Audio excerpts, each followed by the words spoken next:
ఎలాగా చాలామంది లోక సిద్ధాంతాలను అనుసరించేటువంటి వారు ఉన్నారు. సిద్ధాంత ప్రకారము నువ్వు బ్రతుకు మంచిదే, నువ్వు బ్రతుకుతుంది నీతి మార్గమే, పరిశుద్ధులుగా బ్రతకండి, నీతి మార్గమును బ్రతకండి, పాపము లేని వారుగా జీవించండి.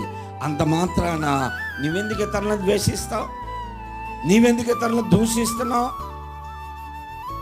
బైబిల్ విషయం దేవదాసయ్య గారు ఒక మాట చెప్పాడు, నేను పాటిస్తాను. అది ఏ మతమును నీవు ద్వేషించొద్దు, ఏ వ్యక్తిని నీవు దూషించొద్దు. ఏ మతాన్ని ద్వేషించకూడదు మనము. అది క్రైస్తవ మతం కావచ్చు, ముస్లిం మతం కావచ్చు, జైన్ మతం కావచ్చు, హిందూ మతం కావచ్చు, లేకపోతే మరొక మతం ఏదైనా అయి ఉండొచ్చు.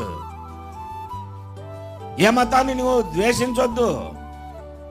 నీ క్రైస్తవ మతం నీకు గొప్ప, నీ హిందూ మతం నీకు గొప్ప, నీ ముస్లిం మతం నీకు గొప్ప, నీ జైన్ మతం నీకు గొప్ప. ఎలాగునా